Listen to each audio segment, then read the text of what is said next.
저 국감의 홍지준입니다.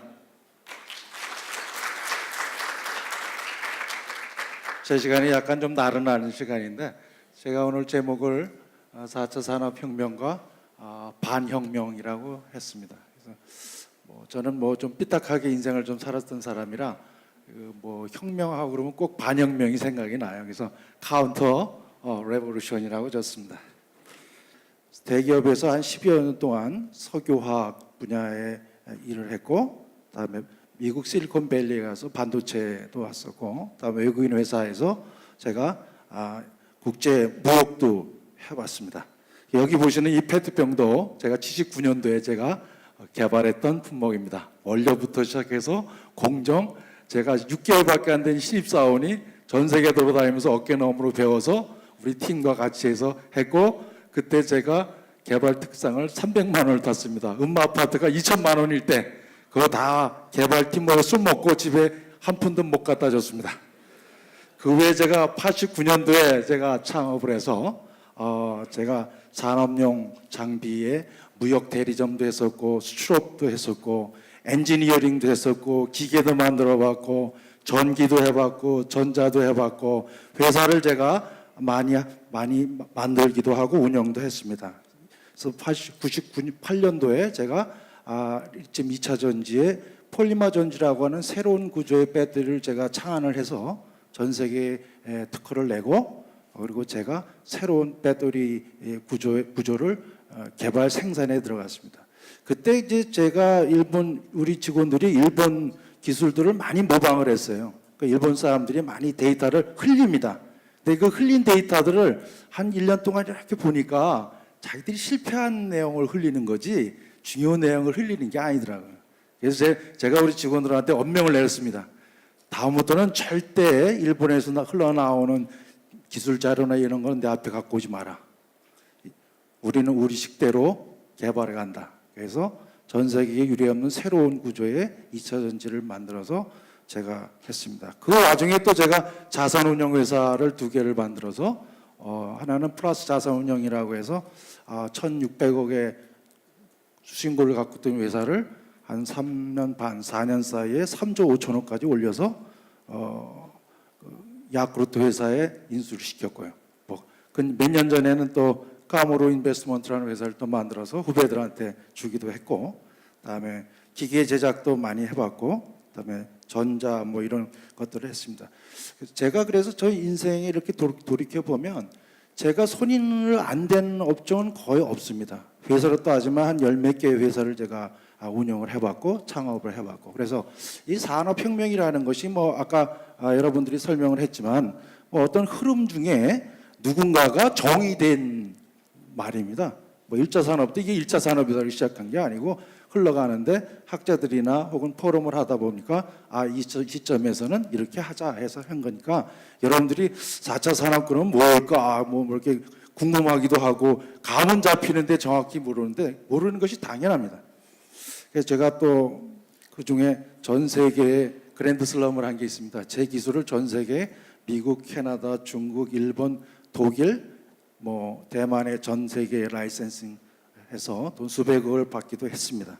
그다음에 그 와중에 저는 말을 또 100마리를 키우고 있습니다. 12년 동안 그 승용 말을 제가 제주도에 목장을 하면서 말을 키우기도 하고, 또 가평에 한 2만 평의 농업을 하기도 하고, 제가 저쪽에 섬을 하나 사서 거기 어민들이랑 한 15년 동안 같이 어울려 있기도 합니다. 여러 가지 대학교에서는 후학들을 위해서 겸임 교수로다 경영학을 좀 강의했습니다. 저는 화학 교육을 한 사람인데 대학교에서는 보니까 실질적인 교육이 실전 경영이 필요하신 것 같아서 제가 좀 몇 년 동안 했죠. 그래서 지금 그 제자들이 지금 저한테 잘 되고 있고, 어려운 일이 있으면 저한테 와서 실전적으로 물어봅니다. 다음에 어떻게 할 건가, 그런 거에 대해서 하기도 했습니다. 저희 아버님은 1900년생이시고 저를 56에 낳았습니다. 늦게 낳으셨죠. 저희 아버님은 독립운동 하시다가 해방 뒤에 사진관을 했어요.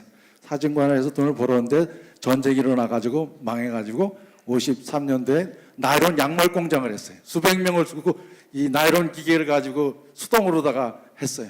그러다가 아프셔갖고 제가 어렸을 때 돌아가셨고, 어머님은 두부 장사를 시작하셨어요. 그 우리 아버님은 첨단 산업을 하셨고 우리 어머니는 아주 그 1차 산업, 1차 산업도 아주 밑에 있는 산업을 했어요. 두부를 일고 매일 아침에 파는 거, 생산, 과일, 뭐 온갖 행상을 하시면서 저를 키웠죠. 그래서 저는 첨단 사업과 아주 그 1차 산업을 양쪽을 보면서 자랐습니다. 근데 한 가지 확실한 거는 이 산업이 발달하면 발달할수록 사람이 필요 없어져요. 두부 공장도 처음엔 두부 공장이 마을마다 다 있었습니다.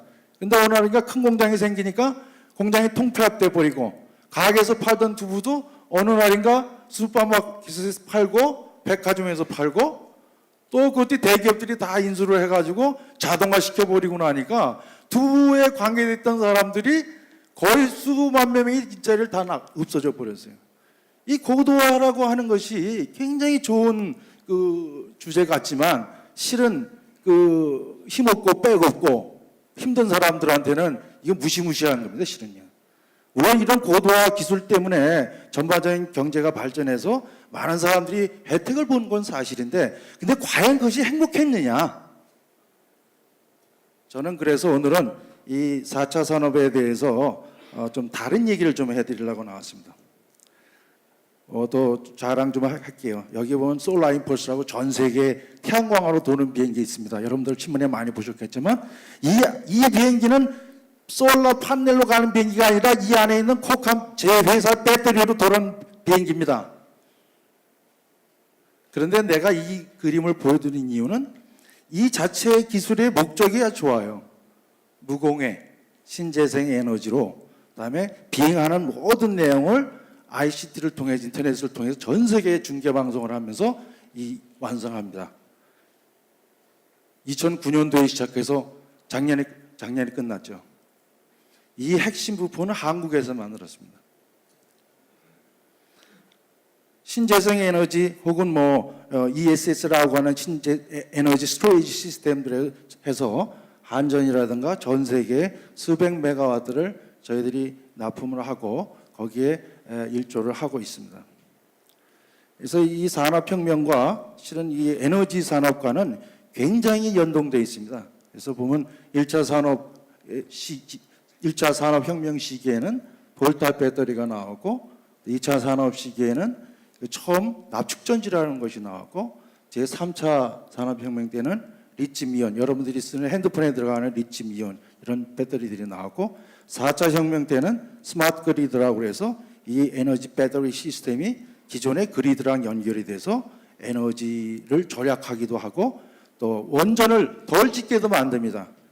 배터리에 에너지를 저장해 놨다가 여름에 냉장고라든가 에어컨을 많이 쓸 때 여기서 에너지를 집어넣어서 피크치만 충당하면은 원자력 발전소 하나 안 줘도 됩니다. 근데 실은 원자력 발전소가 과다하게 만들어질 수도 있어요. 왜? 피크치에 맞춰야 되니까. 뭐 이런 의미에서 저희 배터리 산업이 많이 기여를 했었고, 그다음에 제가 반도체를 그 실리콘밸리에서 256K D램을 할 때 제가 디자인하는 친구들이랑 같이 했었는데 이 반도체의 이 발전이 지금 우리가 소위 말하고 있는 4차 산업혁명과 아주 밀접한 관계가 있습니다.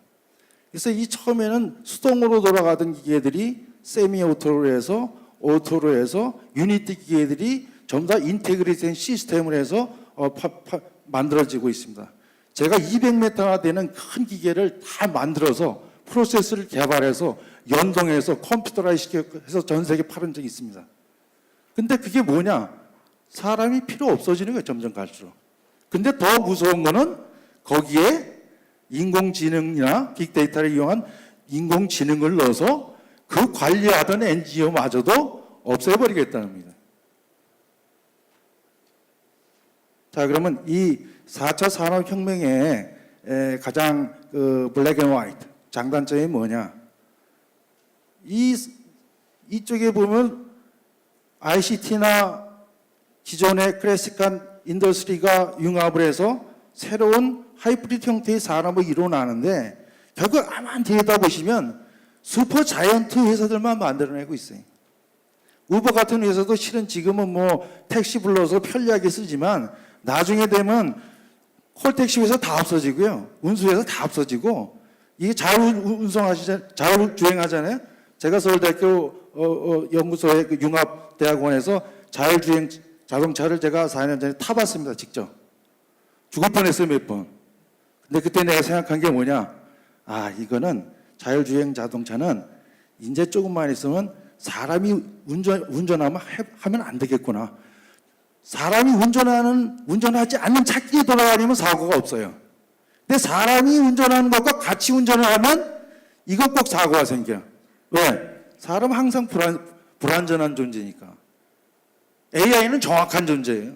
결국 뭐냐? 4차 산업혁명 지나고 나중에 지나가면 사람이 자동차의 운전대에 사람이 안 모이는 겁니다. 결국 중소기업들은 여기서 살아남기 힘들어요. 산업이 점점 좀 강화될수록 중소기업이 쓸 자리는 초기에 좀 있어요. 효율적으로. 하지만 결국 아까도 우리 원장님 얘기하신 것처럼 이 기술이 보편하기 시작하면 이 중소기업들은 살아남기가 힘듭니다. Manufacturing efficiency, 생산성도 실은 이 4차 산업혁명이 독일에서 일어났던 것은 FMS라고 하는 Flexible Manufacturing System. 어떻게 하면은 다품종 소량 생산을 자동화시켜서 경쟁성을 높일 거냐에 초점이 있었어요. 제가 독일에서도 회사를 차려서 운영해 봤습니다. 몇 년에서. 독일과 저는 30몇 년을 같이 일했던 사람이에요. 이 사람들은 어마어마하게 정확한 사람들입니다. 이 사람들이 이 기술을 계속 개발하게 되면 결국 무슨 일이 일어나느냐. 대기업들이 이 기계 사다가 중소기업의 장점인 다품종 소량 생산도 독점할 수가 있어요. 그러면 자본도 없고, 자본도 부족하고, 인재도 부족하고, 시장도 부족한 중소기업들이 살아남을 수 있는 데가 결국 아마 없습니다. Job creation, 고용. 이 얘기가 이 시대의 주요 이슈죠. 자, 보십시오. 그 전의 산업혁명들은 메카닉을 같이 동반해서 새로운 사업을 같이 번져나가게 했는데 4차 산업의 핵심은 정신혁명이에요. 정신혁명 중에서도 사람의 머리를 바꿔버리겠다는 소리예요. 대신하겠다는 게 대신. 사람의 머리는 뭡니까? 잡을 없애버리는 게 이 4차 혁명의 핵심입니다. 대기업들의 고용이 점점 줄어드는 이유가 뭔지 아시잖아요. 자동화. 계속 자동화해요. 현지 생산. 여기서 뭐 인건비 높으니까 현지 생산. 그러니까 대기업에서는 더 이상 고용이 창출이 안 됩니다. 그건 당연한 얘기예요. 그걸 비난할 수도 없어요. 아니면 트럼프처럼 야, 다시 들어와. 한국으로 강압적으로 하든가.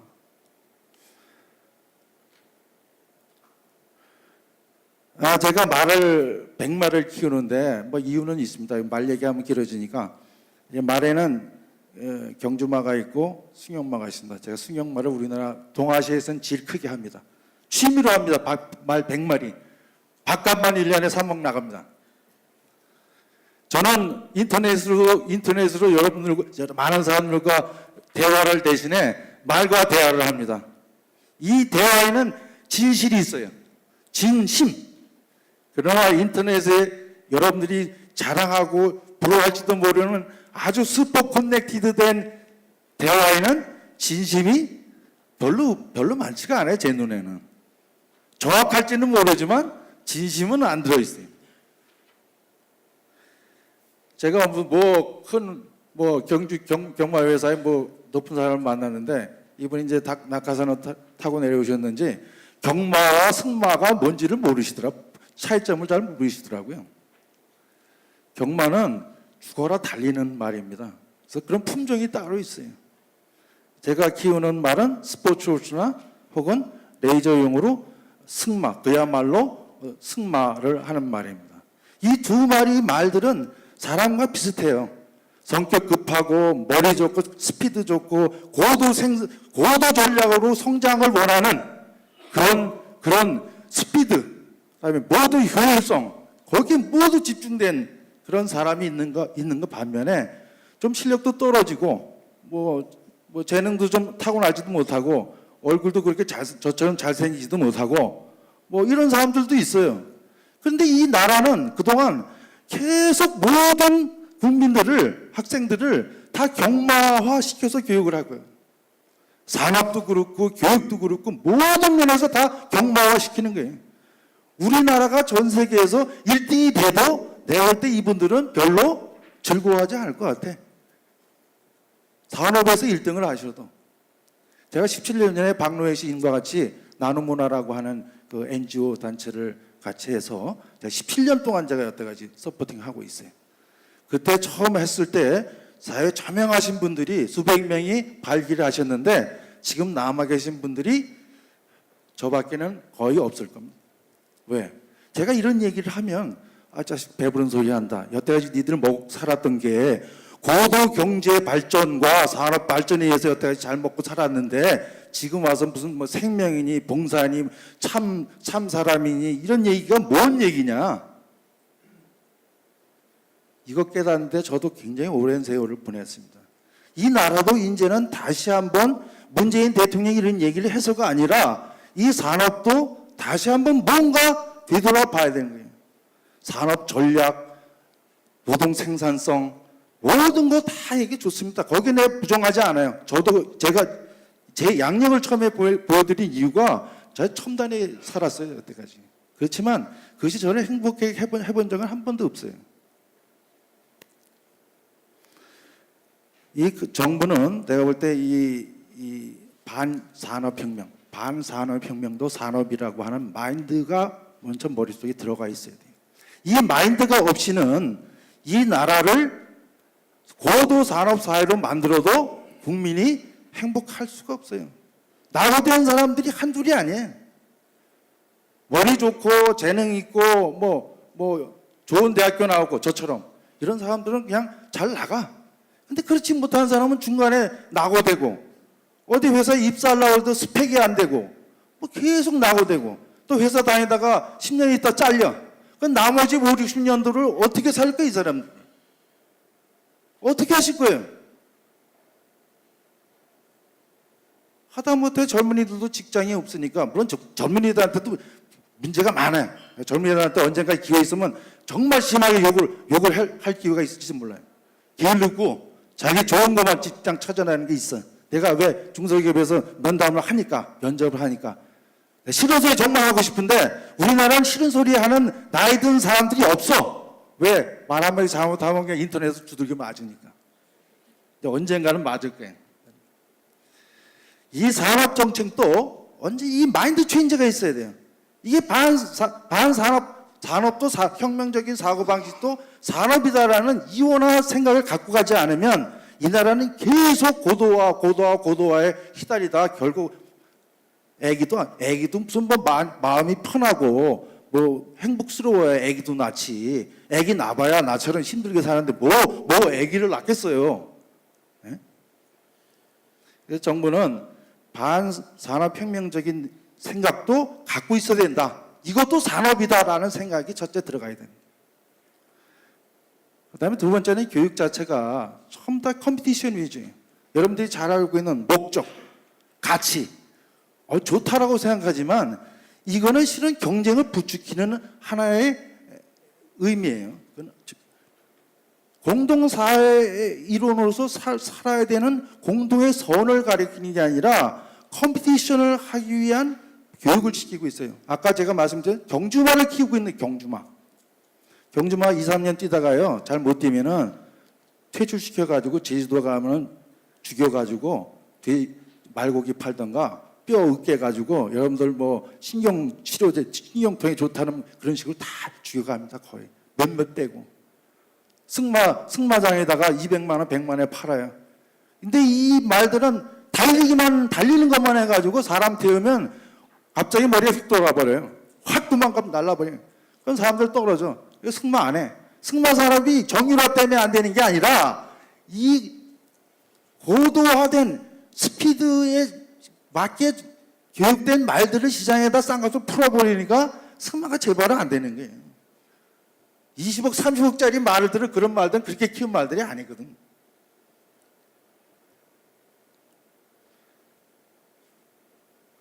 그다음에 이 리타이어 된 사람들이나 혹은 사회에서 도태된 사람들이나 혹은 나이 든 사람들이 산업을 하면서 뭐 일을 해야 뭐 사는 느낌이 들 거니까 새로운 베이스를 만들어줘야 됩니다. 이 산업 공상부에서는 하이 테크놀로지만이 이 나라를 끌고 가겠다는 생각 자체는 버리셔야 됩니다.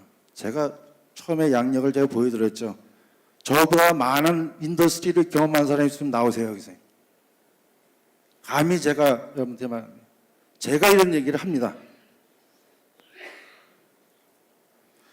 타운 빌리지도 국가 토지 있으면 산이건 뭐건 해서 리타이어된 사람들한테 무상으로든 빌려주세요. 그 사람들이 집 짓고 농사를 짓든 아니면 전통 기술을 배워서 잡을 가지고 살 수 있게끔 그것도 산업화 시켜서 가십시오.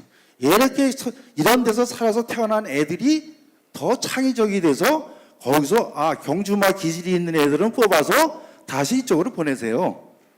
그리고 그게 맞지 않은 애들은 다시 그쪽으로 가고.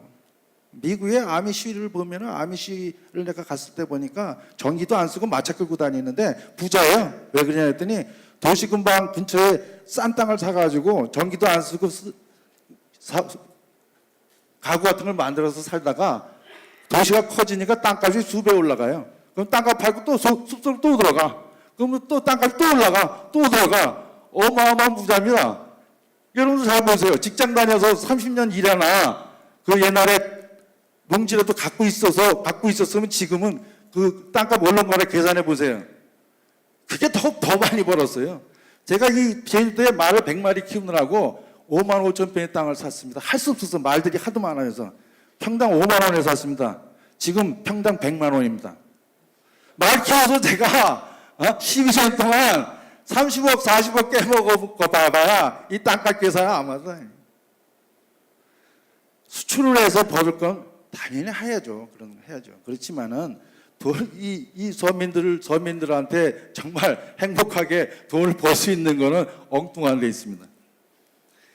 텍스 시스템도 다르게 가야 됩니다. 이런 반산업혁명적인 일에 종사하는 사람들한테는 텍스 없애세요. 부가가치 없애세요.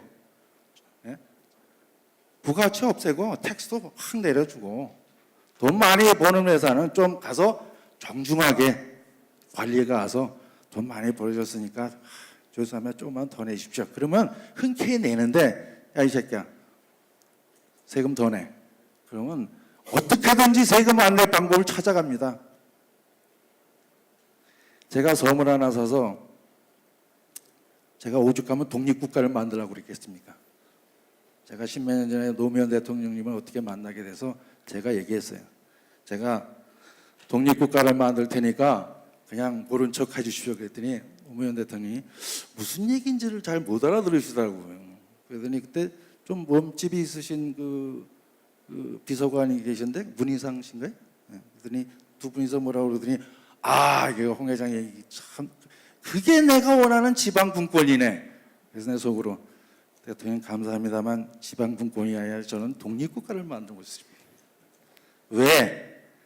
대한민국령 독립국가를 만들고 싶었어요. 규제도 없고 산업도 마음대로 할 수 있고 제가 우리들이 원하는 새로운 가치, 새로운 문화를 만들어낼 수 있는 새로운 섬이 필요해서 저는 이 섬을 샀어. 그랬더니 섬이 규제에 꽉 묶여있어 아무도 못해. 우리나라 섬에는요 사람이 5분의 10분의 1로 다 줄어들어갔습니다. 섬에 있는 학교들 다 없애가지고 젊은이가 제일 젊은 애가 50이에요. 50. 제가 오늘 62인데 야 임마 얘들아 그러면 50 먹은 애들만 나옵니다. 애들이 한 명 있어요. 그래도 내년에 또 5% 나가야 돼요. 학교가 없어요. 촌에 가면은 애들이 없는 이유가 학교가 없는데 왜? 효율 따지면 효율. 애 한 명 가르치기 위해서 선생님이 2, 3명, 4명이 필요하냐? 다 없어버린 거 다 없어버린 거. 영원히 거기는 사막이 된 거 사막. 얘기가 길어졌는데 빨리 끝낼까요? 이반 일리치라는 친구가 있습니다. 이 친구가 얘기를 하기를 세상에 길이 있는데 길이 원래 사람이 다니라고 만들었는데 이게 요즘은 사람이 다니는 게 아니라 사람은 쫓길로 가고 자동차만 다녀. 원래 길이 사람이 다니라고 말했는데, 근데 4차 산업혁명 끝나고 나면 이제는 진짜 차만 다니는 길이 됩니다. 사람은 AI나 모든 것이 발달해서 점점 쓸모 없어집니다. 쓸모없는 인간 몇몇을 빼고는 쓸모없는 인간만 남아요. 거기에 여러분들 어떻게 적응해서 사실 겁니까? 산업을 제발 이기분화 시키십시오. 이제라도 생각부터 바꾸십시오.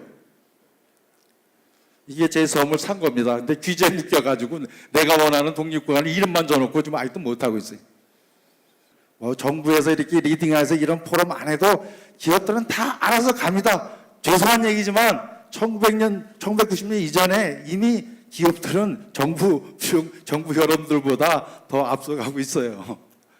단데 정부에서 하실 일은 카운터 레볼루션, 인간답게 사는 법을 어떻게 산업화시킨 건가를 별도로 만들어서 저보고 그거 다 하라고 그러면은 은퇴하고 한번 해볼 수는 있지만 머리 좋으신 분들이 많잖아요. 그분들이 좀 다른 방향에서 산업을 끌고 가시면 고용의 문제, 또 행복의 문제 이런 것들이 많이 해소될 거다라는 것이 제 좁은 소견입니다. 죄송합니다. 쓸데없는 얘기 많이 했습니다.